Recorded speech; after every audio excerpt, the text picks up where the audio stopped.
So today we are going to be making a big ol' ass barley wine. It is about 14% ABV. Uses I think 34.5 pounds of grain. That is the grain bag right there, and it came out really great last time. Sort of a old foghorn kind of beer. Slightly different hops profile. I think they use Cascade. I'm using Mosaic, possibly my favorite variety, and it's kind of bigger. It should be about 1.12 original gravity. So right now we are just heating up the water for the mash. Right there. Here you can see the hops that we are going to be using for the beer. We're going to do a first wort hop, a 40-minute, and a 30-minute.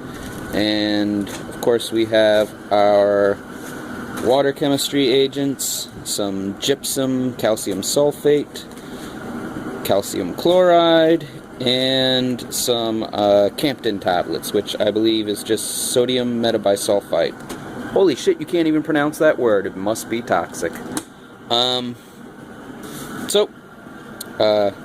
Most people don't really do these types of water chemistry. It's not even really necessary.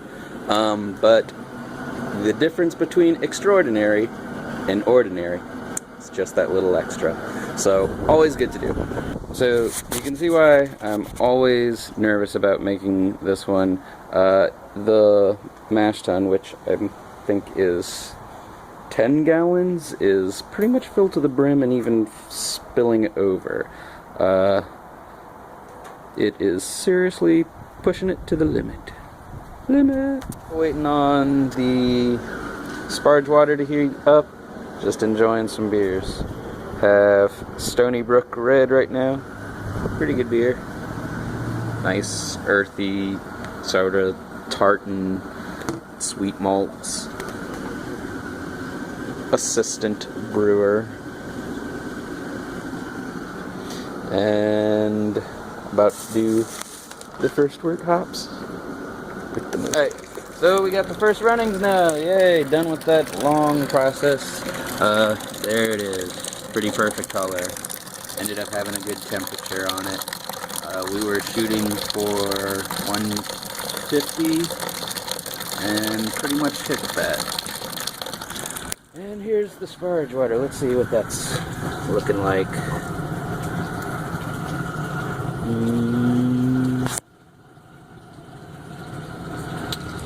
Fun. Alright. Looks like it's probably gonna be a cut. Here's the first running. Oh, look at that beautiful color.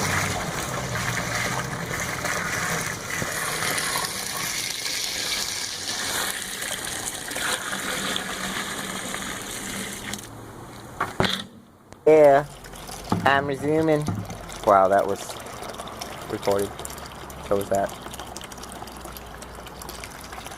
Sparge. Yummy. I'm done.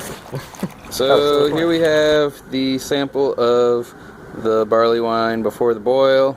We're trying to judge the original gravity of it, which is pretty much a concentration of the sugars.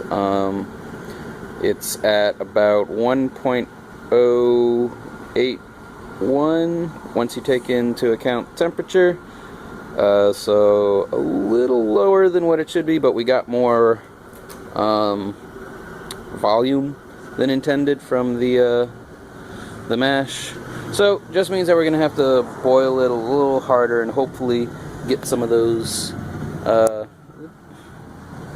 get some of the sugars more concentrated by evaporating more water. So here's the 30-minute edition, a whole ounce of Mosaic. It smells amazing.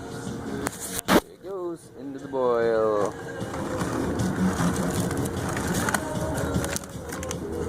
Probably a little too steamy right now, but it looks like a sort of amber red color.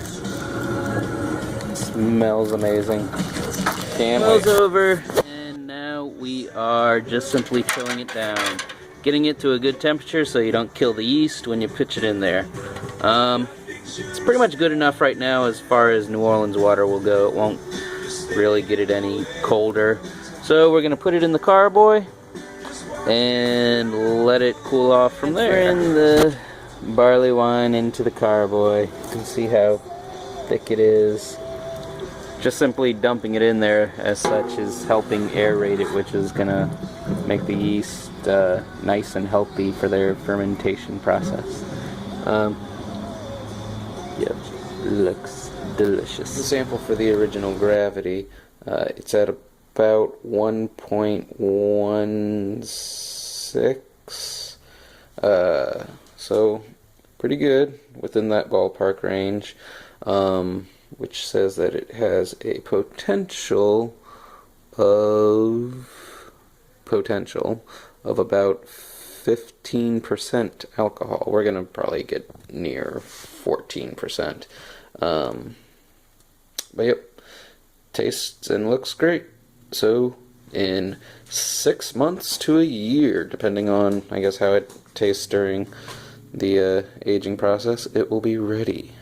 Most of them don't take that long, but being a really big barley wine, this one is going to. Yeast, I'm gonna let it sit for a little bit while so it'll kind of flocculate, as they call, where the yeast drops out, and I'll be able to decant it. Fuck off, kitty. And then I'm gonna pitch it in so it doesn't dilute the rest of the beer. And it is in here, heating up. There it is, looking beautiful.